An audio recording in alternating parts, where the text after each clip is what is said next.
You actually let me in. No traps, no contingencies, no Robins hiding in the shadows ready to jump me.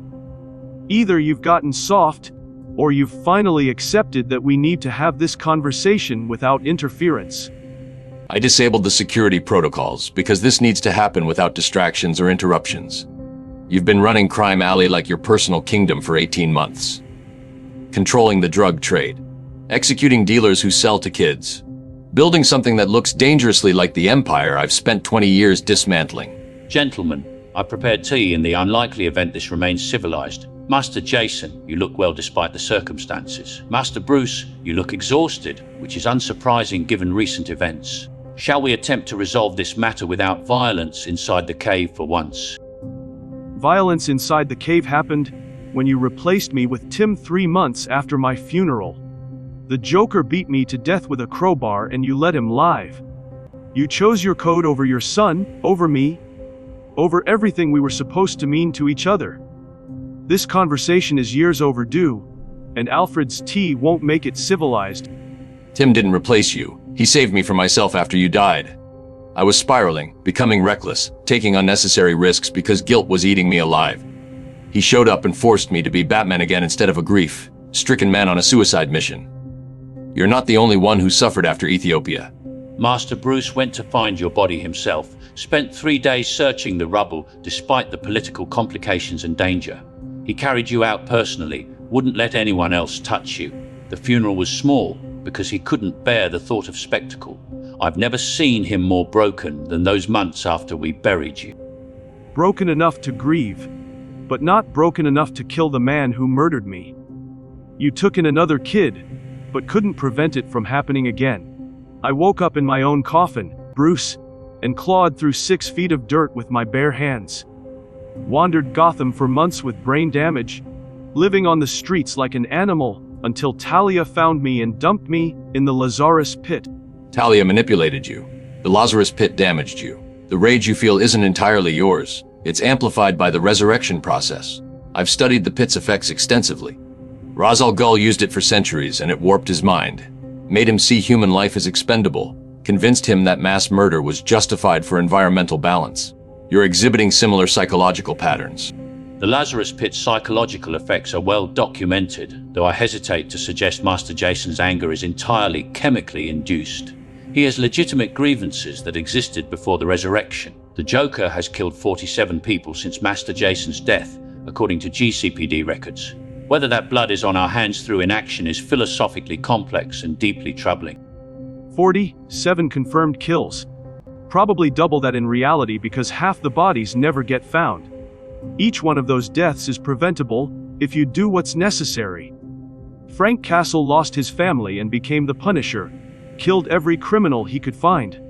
Extreme and brutal, but effective. You lost me and became more committed to the code that got me killed in the first place. Frank Castle is a cautionary tale, not a role model. He's been fighting his war for years in New York, still has crime, still has gangs, still has murders. Killing criminals doesn't eliminate crime. It just creates vacuums that fresh criminals fill. The system is broken, but murder isn't the solution. Reform is slow and imperfect, but it's the only sustainable path forward. Master Bruce's approach has merit in terms of long-term societal change, though I confess I've had moments of doubt over the years. When the Joker escapes for the 7th time, when he murders another family, when Commissioner Gordon calls with another body count, I wonder if pragmatism should override principle. I've also seen what happens when good men become executioners and how it changes them in ways that can't be undone. I've already changed in ways that can't be undone. I died and was resurrected. You chose the Joker over me when you had the chance to end it in that warehouse. When I gave you the choice to kill him or kill me, you threw a batarang at my gun instead and saved him. The man who murdered your son lived because you valued your principles more than my life, which told me everything I needed to know about where I rank in your priorities. That's not what happened. I was trying to save both of you and prevent you from becoming a killer, trying to stop you from crossing a line that would destroy what's left of Jason Todd. The Joker is a monster, but killing him wouldn't bring you peace. It would just prove that he won, that he successfully turned Robin into a murderer, which I couldn't allow. Master Bruce's perspective has internal logic, though I suspect Master Jason experiences it as abandonment and betrayal. The philosophical debate about whether killing the Joker is murder or justice is less relevant than the emotional reality that Master Jason feels you chose principle over him. Whether that perception is accurate is almost beside the point when the feeling is this deeply rooted and clearly hasn't healed despite years passing. It's not perception, it's fact documented in the scars on my body and the hole in my chest where trust used to be. You chose the code over me and Batman over Jason Todd. Chose being Gotham's symbol over being my father, which is what you were to me. You took me off the streets, gave me a home, provided purpose and family. Then you let the Joker take all of it away, and refused to make him pay for it. I am making him pay through constant pursuit and apprehension. Every time I stop him, every time I put him back in Arkham, every time I prevent another murder, that's payment. The justice system is supposed to handle punishment while I handle apprehension. When I start deciding who lives and dies, I become the problem rather than the solution. I become what Gotham fears instead of what it needs, and the line between justice and vengeance has to exist somewhere. The line Master Bruce describes is philosophically sound but practically complicated in application. Dr. Doom operates under similar logic in his country, where he's a dictator who decides guilt and punishment without oversight. He believes he's creating order and protecting his people from chaos. The difference between that and what Master Jason proposes in Crime Alley is primarily one of scale and marketing, as both involve unilateral judgment and execution without appeals or review. Dr. Doom is a tyrant who conquered a country and rules through fear of his power. I'm cleaning up Crime Alley by removing predators who hurt kids specifically. Drug dealers who sell to middle schoolers get removed. Pimps who traffic teenagers are eliminated. Loan sharks who prey on desperate families are stopped permanently. These aren't political prisoners or dissidents, but monsters you've arrested dozens of times, who keep getting released to hurt more people. And who decides which criminals deserve death based on what standard? You make those calls, based on your judgment. You've killed enforcers and street dealers who were just trying to survive in a broken system. Kids from the same neighborhoods you came from who never had legitimate options. You're not eliminating evil, but perpetuating the cycle of violence that created the Joker, that created Zsasz, that created every killer in Arkham through escalation. Both perspectives have validity within their respective frameworks and operational contexts.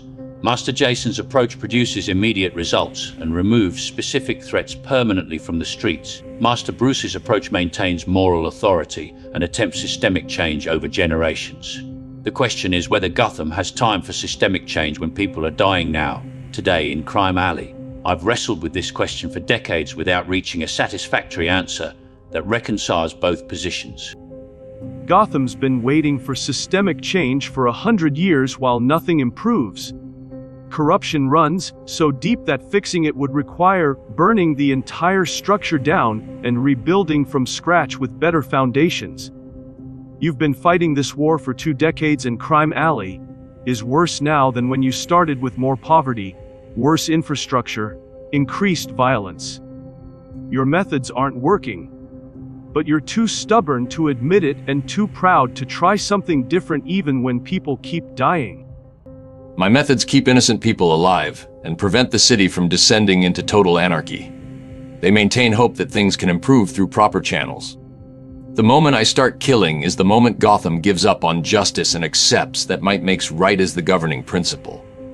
You think you're protecting Crime Alley, but you're just teaching the next generation that violence is the answer. I've served this family for over 30 years and watched Master Bruce become Batman, watched Master Jason become Robin, watched you die and come back changed. The tragedy isn't that you disagree about methods or philosophy. The tragedy is that you're both trying to protect people and both convinced the other approach will doom Gotham to endless suffering. Master Jason, you're not wrong that the code has costs measured in bodies. Master Bruce, you're not wrong that abandoning it has consequences for society's soul. Perhaps neither of you is entirely right, and this endless conflict serves no one except the criminals who benefit from your divided attention and inability to cooperate.